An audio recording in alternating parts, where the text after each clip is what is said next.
थोडंसं पाणी,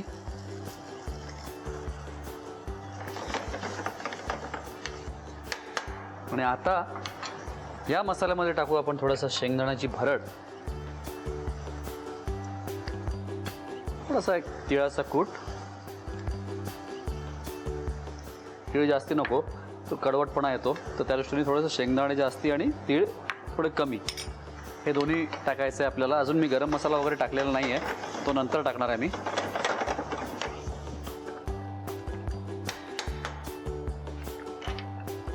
आणि आता याला आपण काढून घेऊया.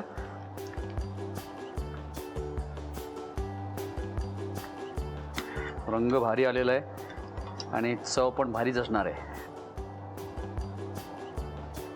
या आपल्या मसाल्यामध्ये टाकतोय मी थोडं गरम मसाला आणि मीठ.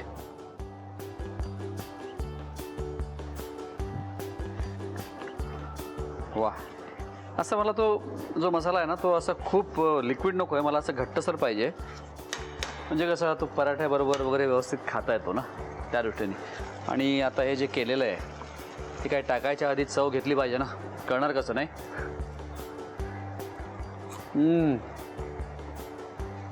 मस्त झालंय.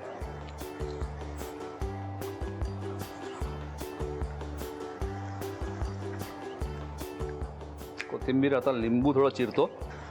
वा राव,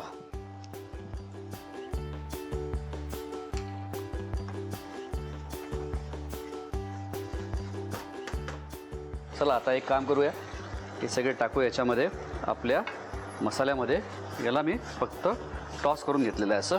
हा हा, क्या बात आहे. 2 मिनटं याला शिजवतो. सगळ्यात शेवटी टाकतो भरपूर कोथिंबीर. बस, पकोडा मसाला ही आपली रेसिपी तयार आहे. याला मस्त आता गरमागरम बोलमध्ये काढून घेतो.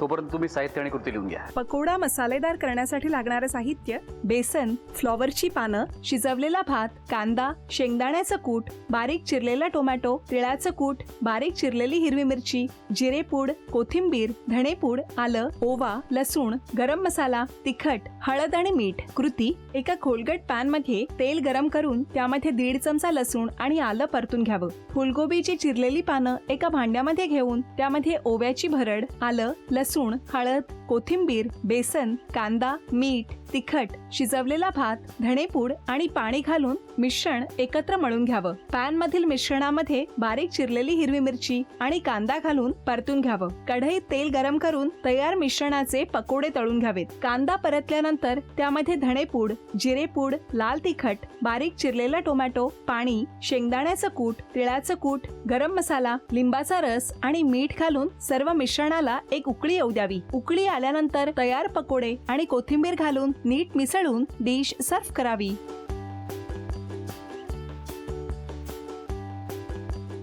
सफरचंदाचे काप नीट परतल्यानंतर त्यामध्ये दालचिनी पूड आणि मध घालून पुन्हा नीट परतून घ्यावं. बटर लावलेल्या ब्रेडवर सफरचंदाचे तुकडे, बदामाचे तुकडे, टुटी फ्रुटी, डार्क चॉकलेट आणि मीठ घालून दुसरा ब्रेडचा तुकडा त्यावर ठेवून वरच्या बाजूला बटर लावून घ्यावं. एका बाउलमध्ये स्ट्रॉबेरी सिरप आणि क्रीम घालून सॉस तयार करून घ्यावा. तयार सँडविच पॅन मध्ये बटरवर ग्रिल करून घ्यावं आणि स्ट्रॉबेरी सॉस बरोबर सर्व्ह करावं.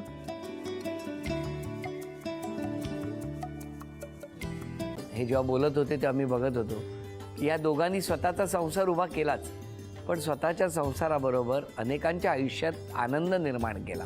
तो आनंद महत्त्वाचा. हसत राहा, आनंदी राहा असं म्हणत शुभेच्छा देऊया.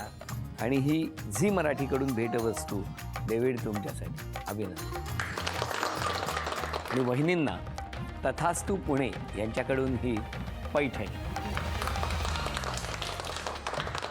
अभिनंदन.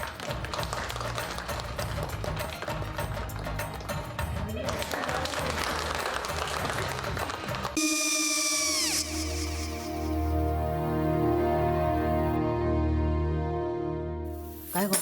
हा, काय झालं? काय झालं? काय आले, मी निकाल लावून आली. हो, पण तिची आईच काय बोलली? तिला वाटलं का सगळ्या निशाने आपल्या चुका कबूल केल्या का? आई, मी चांगलं सुनावून आली आहे. त्या तिची बाजू घेत होत्या, पण मी लक्ष दिलं नाहीये. खूप झालं. खूप झालं आता. चांगुलपणा खूप झाला. मऊ दिसलं ना की कोपऱ्याने खणतात ना माणसं, ते असं. अगो पण आईच म्हणली काय तिची, पटला काय ती का? मला माहिती. आई मी तुम्हाला नंतर फोन करते. हो आणि आई बाबा जे बोलले त्याचं वाईट नका वाटून घेऊ. सॉरी. सॉरी काय त्या? नेहा आले. आई मी येते. हो काकू येते.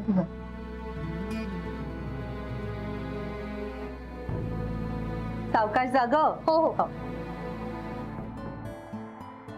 मग काय काकू, कधी उडवता लग्नाचा बार? बघूया.